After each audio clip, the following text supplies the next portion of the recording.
Guys, I think this might be Barcelona's best performance of the season, and that's because of a lot of reasons that I'll discuss in this video. But first I want you to look at this. This is supposed to be a defender. Yet he's arriving in the opponent's box in advance of the right winger. And this isn't just against anyone, it's against a team sitting third in the league, a team that had scored 31 goals and hadn't lost a single game at home all season. This wasn't random, it was tactical. And it was just one of several tactical decisions in this game that secured Barcelona's place at the top of La Liga heading into the winter break. In this video, we are going to be breaking down how Hansi Flick is quietly adapting and transforming Barcelona to compete for the biggest trophies this season. But let's not get ahead of ourselves, why don't we start from the top? Villarreal started with a clear plan. Despite all the attacking prowess, to my surprise they actually sat deep in the low block and waited to hit Barcelona on the counter. And this was understandably down to the fact that they had notable absences in the squad. In attack, however, they adopted a high pressing system in an attempt to win the ball back close to Barcelona's goal. This would allow them to not have to rely on creating chances from the midfield where they believe Barcelona to be significantly superior. Pepe would normally be the one to trigger the press and the rest of the front line would follow. This actually worked on a number of occasions with the offside trap and Eric Garcia coming to Barcelona's rescue each time. Now Barcelona, on the other hand, had the usual suspects in attack. This would normally make things predictable up front, but like we spoke about in a previous video, this time the front line remained quite dynamic with Rafinha, Fermin Lopez and Lamine Yamal constantly rotating between the number 10, number 7 and number 11 positions. This made it quite difficult for the Villarreal defense to track them down, and it was that difficulty that Barcelona exploited in the 10th minute to get the opening goal of the game. Now the goal itself came from a penalty which Rafinha dispatched beautifully, but the sequence of the play that led to the penalty was what I found quite interesting. Look how well Fermin does with the overhead kick to keep the pressure on. This was crucial, but when the half clearance is made, I want you to look at the relative positions between Rafinha and Lamine Yamal. It's the dynamism that we spoke about earlier. Lamine is in the number 10 position and Rafinha is in the number 7. And I know Rafinha does brilliantly to win the penalty, but look at the awareness from Lamine with the first time pass. He knows exactly where Rafinha is. He recognises they've switched positions, so he plays the pass first time. But it's a lot of credit due to Rafinha for staying onside, because if you remember the goal we had against Osasuna, it was ruled offside because Rafinha happened to be offside in the build-up when the pass was played from the corner. This time he's onside, and because Lamine Yamal plays him in first time, Villarreal don't have enough time to get back and recover, so Santi Comisana, who is not the left back, is left isolated against Rafinha. Rafinha recognises this and seizes the opportunity to take him on. He cuts inside on his left foot and it's a careless leg out that catches him. He falls to the ground, clear penalty, Rafinha steps up, sends the goalkeeper the wrong way, ball goes in the back of the net and Barcelona go 1-0 up. Now, how did Villarreal's tactics change following the opening goal? The answer is not much. They continued to hold a deep defensive line, but would press Barcelona in attack when the opportunity presented. And with a few opportunities missed, it looked like the next goal in the game could come from either team until this happened. It was an ill-timed and reckless challenge from behind by Renato Vega on Lamine Yamal that results in a red card. And this is where we talk about the influence of great players, because sometimes we might say, oh, Lamine Yamal hasn't really done much in this game, but it's the presence of players like this that can still make the difference at times. We saw this with Messi, Ronaldo, Neymar, Mbappe. As long as these guys are on the pitch, they pose a threat. And it was that threat that Renato Vega tried to neutralise when he made this reckless challenge on Lamine. Now, following this red card, Villarreal decided to go into a 4-3-2 to maintain some defensive stability. This meant that they had to sacrifice some control in midfield, but maintain their attacking threat, possibly because they believed they still had the chance of getting past this Barcelona backline.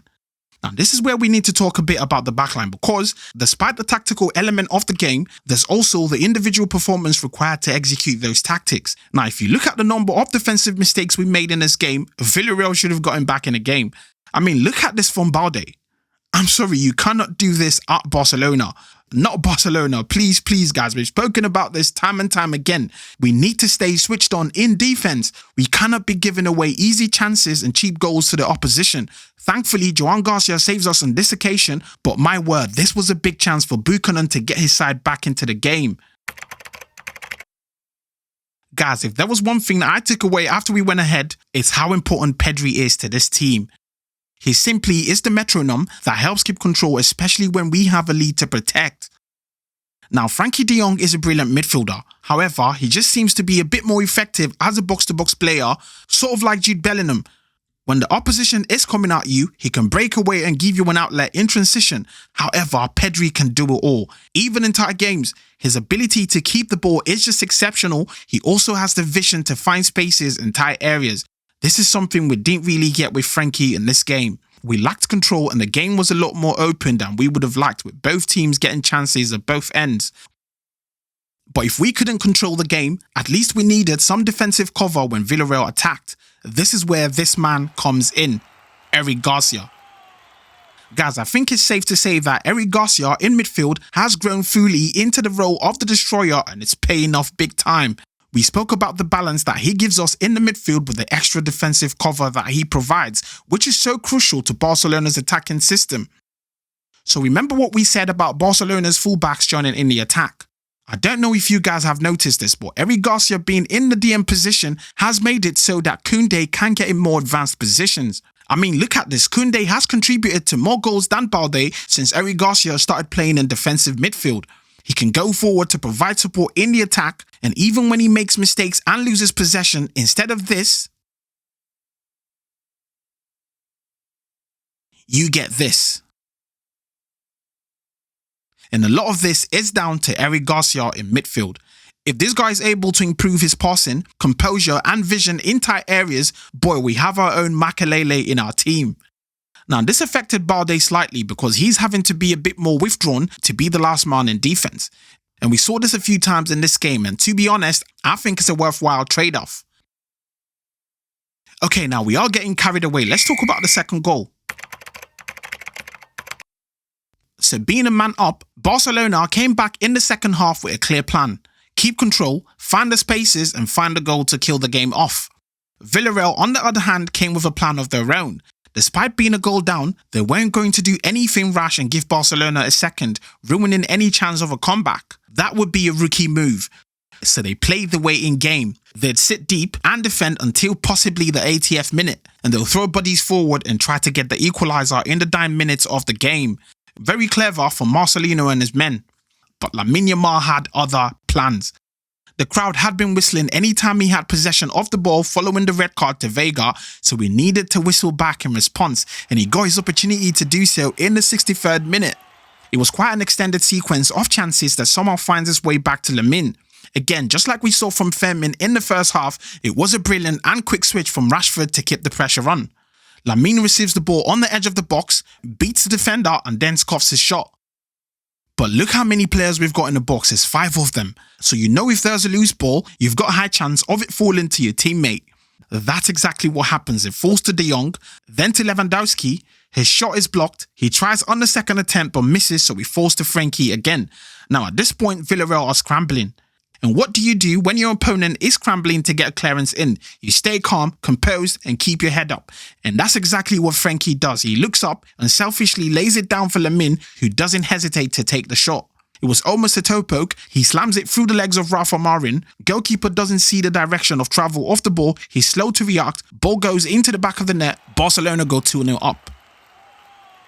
Okay, obviously following the second goal, it felt like Barcelona had taken the game away and Villarreal never quite looked like coming back. Now, this was down to 2 main reasons. Number 1, Frenkie De Jong stepped up in midfield. Guys, remember that I spoke about the lack of control due to Pedri's absence in midfield? Well, in the second half, we saw a different side to Frenkie. I don't know if Hansi Flick had a word with him or it was down to the red card and Villarreal sitting deep to defend, but Frenkie turned this game up several notches. He held onto the ball when he needed to and moved it from side to side, ensuring that Barcelona made Villarreal work extra hard to find the ball with 10 men. Really brilliant second half display from Frenkie. But despite the brilliance of Frenkie in midfield, Villarreal still managed to get some chances off. And this is where the second reason lies. It was with this man right here. Guys, I know Joan Garcia has had a couple of outstanding performances in goal this season, but this has to be the pick of the litter. The number of chances that this man saved tonight. Guys, I mean, look at this double save in the 76th minute. Absolutely incredible. Guys, once again, it's safe to say that Barcelona have got a great goalie in the back. To be honest, it sort of reminds me of Ter Stegen in his prime with the way that he makes saves with his trailing foot. Really outstanding performance from the 24-year-old tonight. Okay, so what does this win mean? Well, for one, we are top of the league going into the winter break, and that is after having played all top 4 teams in the league. That is massively impressive, especially considering we didn't start the season so well. Now, speaking of top teams, our next game is actually against the 5th place team in the league. These are our city rivals, Espanyol. So it will be quite interesting because that is the club that we signed Jules Garcia from this season, and it's also the game that kicks off the new year and the second half of the season. But I'm not going to leave you hanging, as I've got some great videos and deep dives coming your way this holiday season. So make sure you are subscribed to the channel so you catch those when they drop. Until next time guys, see you soon and Visca El Barca.